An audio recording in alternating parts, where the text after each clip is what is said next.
Assalamualaikum warahmatullahi wabarakatuh. Merdeka NKRI, harga mati. Pada kesempatan kali ini saya akan mencoba memaparkan tugas 1.4a.6, yaitu demonstrasi kontekstual modul 1.4, di mana pada kesempatan ini kita akan mencoba memaparkan praktik segitiga restitusi.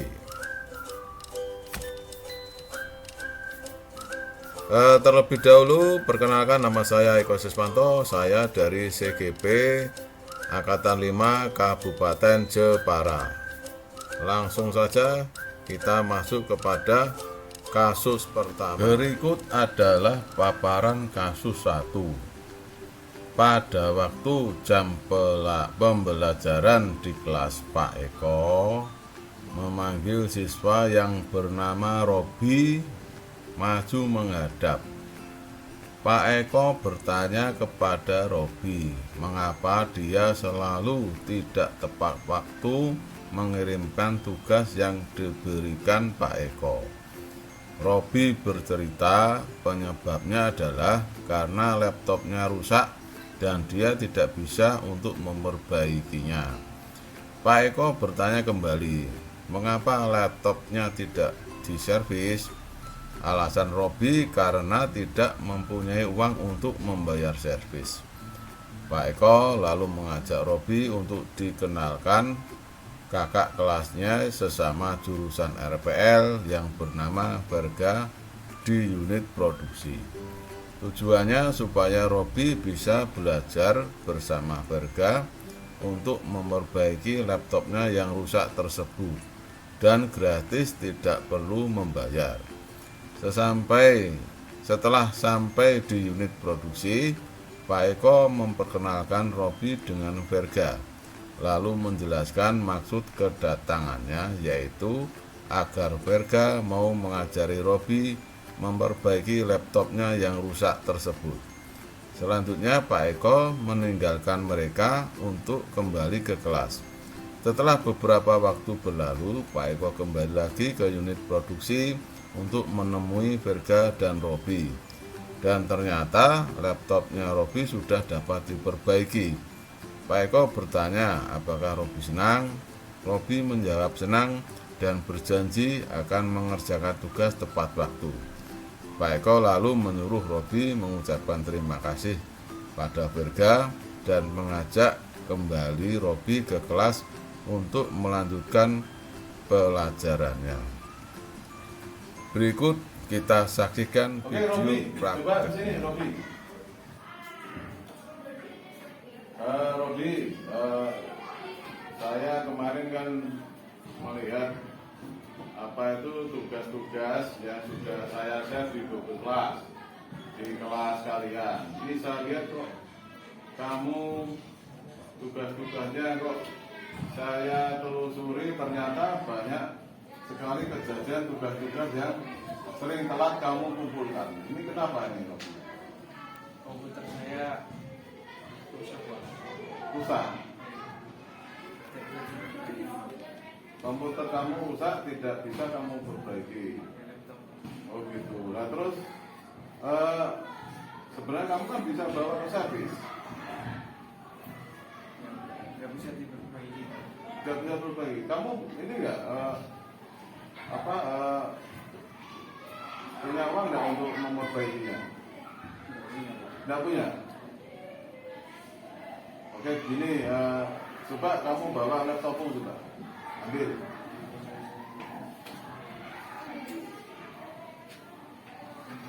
Oke, gini. Nanti saya kenalkan kamu dengan senior kamu, kakak kelasmu.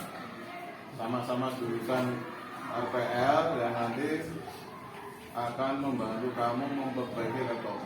Kamu bisa berkenalan sama dia, bekerja sama. Nanti untuk memperbaiki laptopmu nanti gratis, ya kan? Tenang enggak? Tenang ya? Oke, gini aja. Oke, ini saya mau kenalan kamu sama kakak kelasmu yang saat ini sedang di unit produksi. Oke ya, yuk saya kenalkan ini Mbak. Assalamualaikum Mbak. Ini kenalin, ini namanya Robi, gitu. Ini dia laptopnya rusak, gitu. Dia kebetulan tidak punya uang untuk memperbaiki. Nah, kamu kan kakak kelasnya yang sudah senior kan, pasti bisa bantu Robi untuk memperbaiki laptopnya. Karena kemarin-kemarin kan ada pelajaran untuk servis komputer kan? Benar enggak? Oke. Ini Bi, kamu belajar sama Gabra untuk memperbaiki laptopmu, ya. Oke.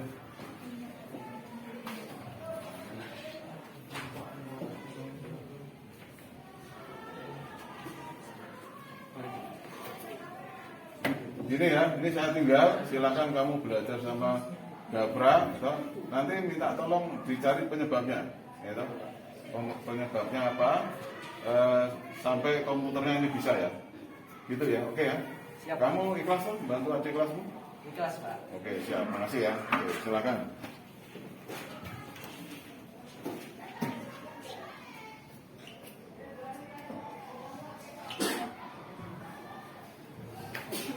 Gimana? Sudah bisa? Betul, Pak. Sudah? Pak. Apa penyebabnya? Kelihatannya kok softwarenya ya, benar ya? Dari yang saya lihat, benar ya? Sekarang sudah bisa? Oh, sudah bisa. Oke, kamu berterima kasih sama Gabra. Terima kasih, Pak. Sama-sama. Oke, begini, gimana perasaanmu? Senang enggak? Senang, Pak. Nanti ini kan sudah benar laptopmu, jadi lain kali jangan telat-telat lagi kumpulin tugas ya. Iya, Pak. Oke, sekarang bawa laptopmu biar Kak Gabra di sini kita sama kamu sama saya balik ke kelas. Kesimpulan kasus 1, Pak Eko memposisikan sebagai seorang manajer dengan indikasi bahwa Pak Eko tidak memarahi Robi karena selalu telat mengumpulkan tugas, tapi menanyakan latar belakangnya dan melakukan tindakan efektif, yaitu dengan mengajak Robi belajar dengan kakak kelasnya untuk memperbaiki laptopnya. Pak Eko mengajarkan Robi untuk berperilaku positif, yaitu berkolaborasi dengan orang lain dan berterima kasih pada orang yang telah membantu dia. Langkah tersebut merupakan langkah bijaksana karena selain Robi mendapatkan ilmu pengetahuan baru, juga Robi tidak perlu mengeluarkan biaya untuk memperbaiki laptopnya. Dengan tindakannya, akhirnya Robi bersemangat kembali untuk mengerjakan tugas-tugasnya tepat waktu. Paparan kasus 2. Pak Eko pada hari itu bertugas selaku guru piket dan melihat Panji lalu memanggilnya. Pak Eko mengamati bahwa sepatu yang dikenakan Panji tidak hitam. Pak Eko bertanya kepada Panji apakah Panji mengetahui peraturan sekolah dalam mengenakan sepatu.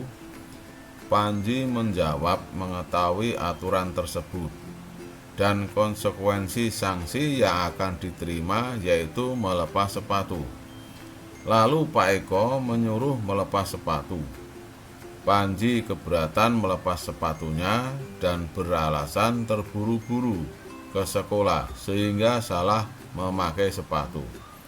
Pak Eko sedikit memaksa menyuruh Panji melepas sepatu. Akan tetapi Panji tetap keberatan dan bahkan Panji mulai menyinggung tentang prestasi yang telah dia buat di sekolah. Pak Eko membaca gelagat bahwa mental Panji down. Karena melihat Panji down, maka Pak Eko berinisiatif mau menemui kepala sekolah untuk membahas peristiwa tersebut. Karena pada dasarnya Pak Eko sendiri pun sebenarnya sudah tidak sepakat dengan aturan melepas sepatu. Lalu Pak Eko menyuruh Panji untuk menunggu dan Pak Eko menuju ke ruang kepala sekolah untuk menghadap. Setelah mengucapkan salam, Pak Eko dipersilahkan duduk oleh kepala sekolah. Selanjutnya Pak Eko bercerita tentang kejadian yang dialaminya baru saja. Pak Eko secara runtut bercerita lalu mengusulkan agar supaya aturan melepas sepatu bagi yang tidak bersepatu hitam sudah tidak relevan, apalagi dengan diterapkannya kurikulum baru, yaitu kurikulum Merdeka. Pak Eko berargumen bahwa aturan melepas sepatu bisa dapat mengakibatkan anak cedera, yaitu kaki siswa dapat terkena paku atau pecahan kaca, sehingga sekolah bisa dipersalahkan. Pak Eko juga mengatakan khawatir dampak buruk aturan tersebut, yaitu dapat mengakibatkan mental siswa down, stres, dan malah dapat berbuat negatif. Pak Eko memberi masukan kepada kepala sekolah bahwa aturan yang telah dibuat itu tidak boleh kaku atau saklek dalam pelaksanaannya. Jika aturan tersebut menimbulkan hal-hal negatif, sebaiknya aturan tersebut perlu dievaluasi dan diperbaiki. Untuk kasus yang terjadi pada Panji, Pak Eko mengusulkan agar tetap memakai sepatu pada saat ini dia pakai, dan akan menyuruh Panji menemui guru BK untuk ditata mentalnya. Kepala sekolah menyetujui usul Pak Eko untuk selanjutnya perlu ditindaklanjuti. Pak Eko juga mengusulkan agar ada 1 hari siswa diberi kebebasan berekspresi, berpakaian atau beratribut bebas tapi sopan. Pak Eko juga mengusulkan agar program penguatan mental atau karakter anak bekerja sama dengan TNI atau Polri. Setelah Pak Eko merasa cukup berkonsultasi dengan kepala sekolah, Pak Eko pamitan untuk menemui Panji. Pak Eko lalu mengatakan bahwa Panji tidak perlu melepas sepatu dan menyuruh Panji menemui guru BK. Sini. Apa Pak? Ji. Bentar. Kamu ini kan sepatunya nggak hitam, gitu. Iya. Ada poletnya. Kamu tahu aturannya? Tahu Pak. Nggak boleh pakai apa? Sepatu yang ada poletnya. Oh, sepatu ya, ada polet atau selain hitam itu ya? Iya. Terus sanksinya tahu dah? Tahu Pak. Apa itu? Pak, suruh lepas sepatu. Nah, terus gimana? Jangan apa? Kenapa jangan? Oh, itu udah peraturan ya. Saya tuh buru-buru Pak dari rumah Pak. Apa itu namanya? Ngantar di sekolah dulu. Kenapa buru-buru? Tadi ngantar adikmu sekolah? Iya. Lah, bangunnya jam berapa? Jam 6 Pak. Tapi kan adik yang satu rewel terus Pak. Oh, ini serius kamu buru-buru? Iya buru-buru Pak. Serius. Tapi kan saya harus menjalankan aturan, kamu harus lepas sepatu. Jangan apa? Lagi pula kan saya di sini kan siswanya prestasi Pak. Saya gitu. punya nama di sekolah ini, punya nama saya Pak. Oh, gitu. Masa sepele gini suruh lepas sepatu? Kan seharusnya kan jangan. Gitu. Oke, gini Ji. Gini ya, dengerin ya. Saya tuh sebenarnya tidak enak itu mau menjalankan ini kan apa aturan gitu. Iya. Tapi sebenarnya saya tuh untuk yang kayak gini tuh sebenarnya saya sih sebenarnya selama ini kurang setuju sebenarnya. Tapi gini aja Ji, kamu tunggu aja dulu di ruang tunggu sini. Nanti saya tak komunikasi dulu dengan Pak Kepala Sekolah. Iya. Nanti selanjutnya nanti saya kabari lagi. Iya Pak. Gitu ya? Iya. Oke, silakan tunggu Ji. Assalamualaikum. Waalaikumsalam. Silakan Pak Eko. Oke, mohon maaf mengganggu Pak Kepala. Iya. Ini Tidak apa-apa. saya mau konsultasi dengan jenengan terkait dengan peraturan di sekolah kita, Pak. Nah ini kan begini Pak Kepala. tadi itu ada kasus anak itu datang ke sekolah ini itu membawa sepatu yang ada poletnya Pak. Nah sesuai aturan kan, aturan kita kan harus hitam Pak.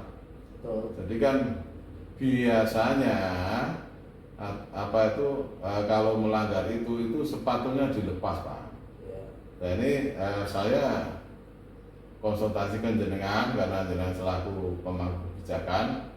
Menurut saya kok aturan seperti itu kok kurang relevan lagi Pak. Ya, karena ini kan sudah kurikulum baru Pak, gitu.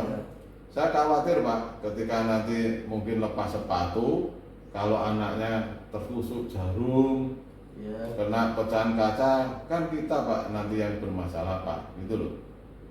Nah kebetulan ini Pak, anaknya itu tadi ngeyel Pak, memang dia sebenarnya sih tidak terlambat, ya tahu. Dia berangkat ke sini itu ya sudah sesuai di jam 7. Nah, cuma karena sepatunya hitam dulu Pak, nah dia untuk ngeyel.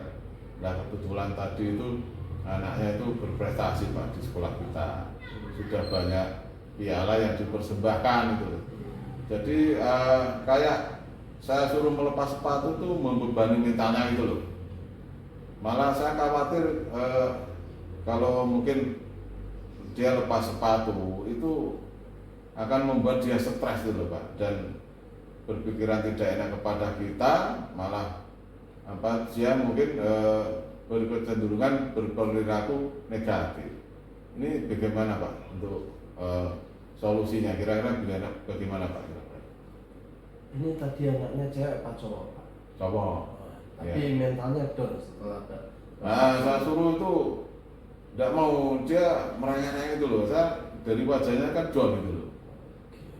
Saya suruh, saya paksa. Nah saya kan selama ini kan memang agak sedikit prihatin itu loh. Ya selama ini belum ada kasus, tapi ketika ini kurikulum merdeka sudah dilaksanakan kok seperti ini lah itu. Nah kalau menurut saya kan aturan itu kan tidak boleh kaku Pak. Aturan boleh dibuat Pak dan dilaksanakan, tapi dalam pelaksanaan kan perlu ada evaluasi, evaluasi dan perbaikan itu loh Pak. Nah untuk kasus ini bagaimana Pak kira-kira Pak? Betul Pak Eko, terima kasih masukannya. Kalau menurut Pak Eko, apa yang harus kita lakukan terhadap anak ini Pak? Nah gini Pak, ini saya khusus anak ini Pak, dan mungkin untuk anak-anak yang lain, karena ini saya pikir kebijakannya sudah tidak relevan, itu Pak. Biarlah nanti anak ini tetap memakai sepatu Pak, tapi nanti biar anak-anak ini nanti saya arahkan ke guru BK itu untuk biar ditata pelanggaran-pelanggaran yang sudah dilakukan itu Pak. Nanti biar guru BK yang akan menindaklanjuti ya, kalau mungkin sampai berlanjut-lanjut pelanggaran-pelanggaran lain, biar komunikasi dengan wali kelas dan mungkin dengan orang tua walinya gitu loh Pak. Gimana Pak menurut Pak Kepala? Ya itu sudah bagus menurut saya. Komunikasikan dengan teman-teman tim disiplin yang lain. Masukan Pak Eko ini sebuah evaluasi, katakanlah feedback yang saya tunggu dari dulu. Apakah peraturan yang kita buat itu memuliakan anak-anak kita, ataukah justru membuat mereka semakin terbebani, kan gitu. Makanya Pak, ini tujuannya dari kurikulum ini kan, the main goalnya itu kan anak-anak kan supaya bahagia sih Pak. Betul. Nah gitu kan, jadi sanksi seperti itu tidak membahagiakan anak Pak. Nah, cenderung membuat anak stres. Jadi minta tolong nanti Pak Kepala memikirkan langkah lanjutnya gitu loh, supaya peraturan ini bisa kita perbaiki bersama. Nah, terus saya usul lagi Pak. Kelihatannya saya melihat ya Pak ya, dari dinamika siswa kita itu kan aspirasinya kan kelihatannya ingin sedikit bebas itu loh Pak.